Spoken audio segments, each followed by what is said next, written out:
والله رجال يا شباب يلعبوا خارج ارضهم، والاتحاد الدولي حاطط نقرهم وكل شيء ضدهم، وبالتالي يلعبون، وبالتالي يمارسون حرية كرة القدم، يمارسون لعبة السلام، ولكن حتى الآن يبحث عنها في التعادل.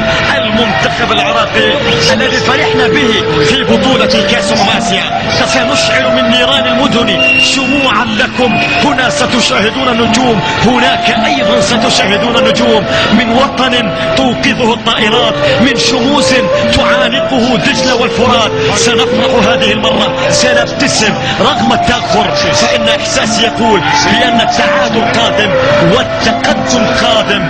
فعلا التقدم سيكون قادم في أي لحظة من اللحظات، ولكن علينا الصبر في قدم الدقائق، لأن المنتخب العراقي هو صاحب روح قتالية عالية جدا وجدا وجدا فعلا.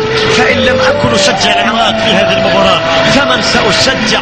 وإن كان حبي للعراق جريمة فاعتبروني أول مجرم. تصل المحاولة رغم الخسارة، لن أبكي أبدا، لأنهم أسود، لأنهم قهروا كل الظروف، لعبوا خارج أرضهم، لعبوا خارج بغداد.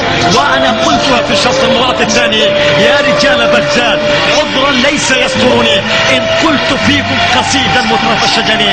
ارمتوب خلاص، المنتخب العراقي تغلب على كل الظروف، قهر كل الظروف، وبالرغم من ذلك فإنه قدم المستحيل، قدم المأمول.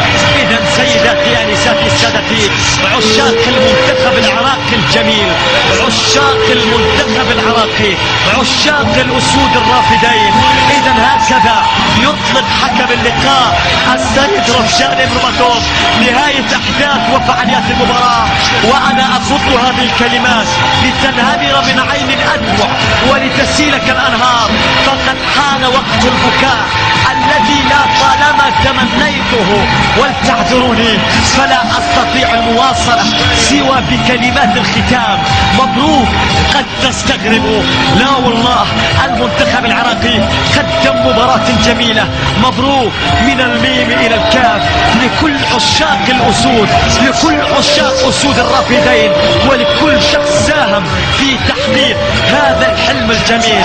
هذه هي كرة القدم، أحيانا تفرحك عزيزي المشاهد، وأحيانا أخرى تجعلك حزين، تفاجئك دوما بتقلباتها المجنونة، تسعدك لحظات ويصيبك الإحباط في لحظات أخرى. مجنونة كرة القدم، شوق، إثارة وانفعال.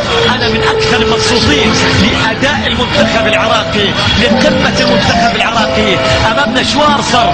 لولا الحظ يا شوارزر لأكلت 7 ولا 6. والله كان المنتخب العراقي أفضل، كان المنتخب العراقي أجمل، كان المنتخب العراقي بقمة عطائه، ولكن المنتخب العراقي أضاع أكثر من فرصة محققة، أضاع أكثر من إنجاز محقق. شكرا على زمن البكاء ومواسم السهر الطويل، شكرا على الفرح الجميل، شكرا على هذه الخسارة لأنها خسارة بطعم الشرف. وإن كان حبي للعراق جريمة فاعتبروني أول مجرم.